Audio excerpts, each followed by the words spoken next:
Thank you. Hi guys, a very good morning to all of you. Good morning, sir.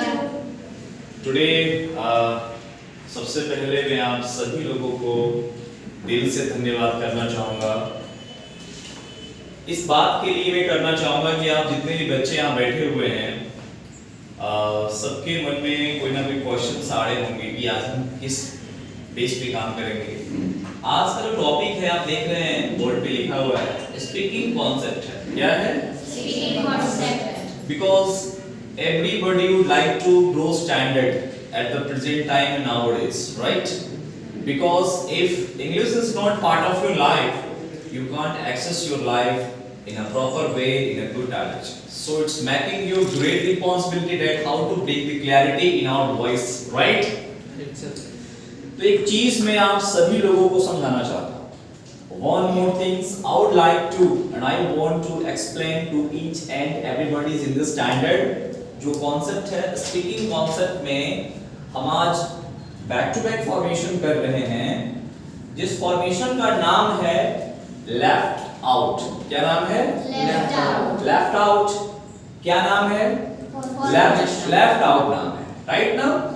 हम जिस formation को कर रहे हैं जिस फॉर्मेशन पे आज हम सब बच्चे काम कर रहे हैं जिसका नाम है लेफ्ट आउट।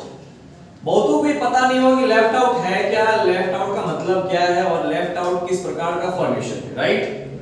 मीनिंग क्या है? तो हमने क्या किया है कि लेफ्ट आउट लिखा है। तो किसी को इसको पता होता है लेफ्ट आउट का मतलब निकलना होता है, ये होता है, वो जिसको जो पता है बताया। आपने अपने ज्ञान को डिस्क्लोज किया, ज्ञान को एक्सप्लेन आउट किया, ज्ञान को एक्सप्लेन किया। बट इंग्लिश कैसा है? एक ही वर्ड्स के कई मीनिंग्स होते हैं, एक ही वर्ड्स के कई फॉर्मेशंस होते हैं, कई क्रिएशन होते हैं, तमाम प्रकार की एक्टिविटीज होती हैं। इनके बारे में हम बैक टू बैक जानेंगे, समझेंगे, राइट? तो एक बार आप सभी लोग कॉन्सेंट्रेट करेंगे, राइट?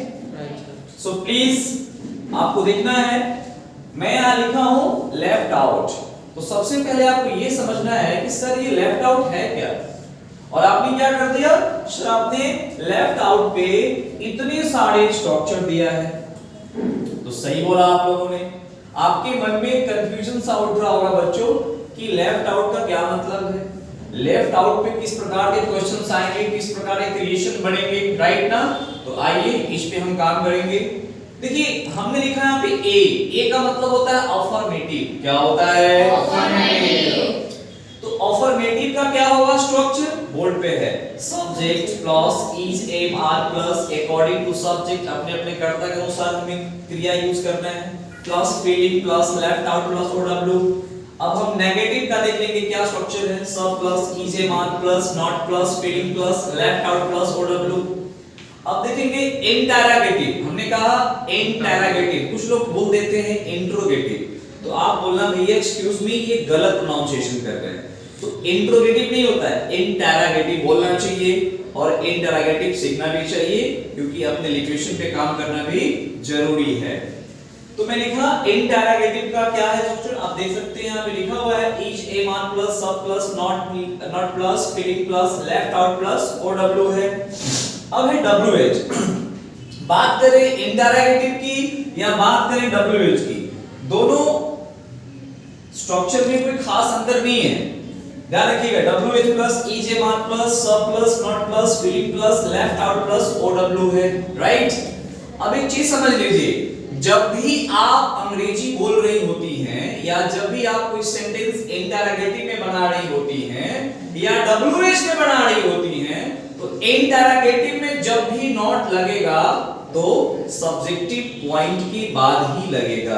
आप देख लीजिए यहां भी आफ्टर सब्जेक्ट नॉट लगा हुआ है, यहां भी आफ्टर सब्जेक्टिव नॉट लगा हुआ है। जब भी नॉट लगेगा चाहे वो इंटरोगेटिव हो चाहे वो WH हो, इक्वली ये दोनों सेम ही होते हैं, राइट ना। इसलिए दोनों को सेम कैटेगरी में ही रखा जाता है, ठीक है। तो अब एक एक करके समझेंगे। अब हम मीनिंग बताने जा रहे हैं कि लेफ्ट आउट का क्या मीनिंग है। बाबू लेफ्ट आउट का मीनिंग हम सेंटेंस के साथ समझेंगे तो ज्यादा समझ में आएगा, राइट ना। जैसे आपने कहा मुझे लगता है,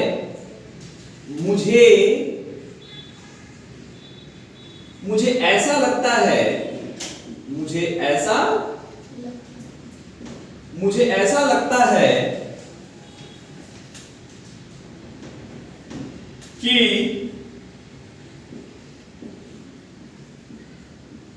मेरे पिताजी वहां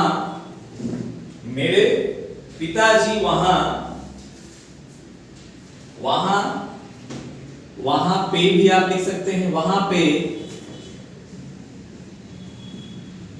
अकेला महसूस कर रहे हैं। क्या कर रहे हैं? कर रहे हैं। मतलब हमने क्या समझा? हमने ये समझा लेफ्ट आउट जब भी लगाएंगे किसी सेंटेंस के अंदर तो उसका मतलब होता है अकेला महसूस करना। क्या करना? अकेला महसूस करना। बहुत लॉजिक से समझना आप लोग, क्योंकि ये एडवांस लर्नर लोगों के लिए है। एडवांस इंग्लिश में लेफ्ट आउट का मतलब होता है अपने आप को अकेला महसूस करना, जिसके साथ हमने फीलिंग प्लस लेफ्ट आउट किया है। ये आपकी कॉन्सेप्ट है कि feeling plus left out, right ना? देखिए लेफ्ट आउट के साथ फीलिंग को ऐड किया गया है, अटैच किया गया है, आपको समझना है। देखिए मुझे ऐसा लगता है कि इंग्लिश क्या होगा? आपके पास 10 सेकंड है, आपका टाइम शुरू होता है अब। Your time starts now. तो मुझे ऐसा लगता है इंग्लिश क्या होगा? मुझे ऐसा लगता है आई थिंक सो। क्या होगा? आई थिंक सो। ओके, मैं लिखा कि आई थिंक सो, मुझे ऐसा लगता है। अब की क्या है? एक कंजक्शन का पार्ट है जो दोनों सेंटेंस को आपस में जोड़ रहा है, ऐड कर रहा है। आई think so that, I think so that मेरे पिताजी इसमें एक सब्जेक्ट है। क्या है? एक सब्जेक्ट है। तो आपने इंग्लिश क्या बनाया? I think so my father. What? My father. और फादर है, अफर्मेटिव का सेंटेंस है, तो इज के साथ जाओगे, एम के साथ जाओगे कि आर के साथ जाओगे? बिल्कुल हम इज के साथ जाएंगे, क्योंकि थर्ड पर्सन सिंगुलर सब्जेक्ट है। किसके साथ जाएंगे बच्चों? इज के साथ। क्यों जाएंगे? हाँ, I think so that my father is क्या? माय फादर इज फीलिंग क्या? My father is feeling left out. What? Left out. वहां पे ओवर देयर। क्या? Over there. इंग्लिश बन गया आपका। अब इंग्लिश क्या बनाया?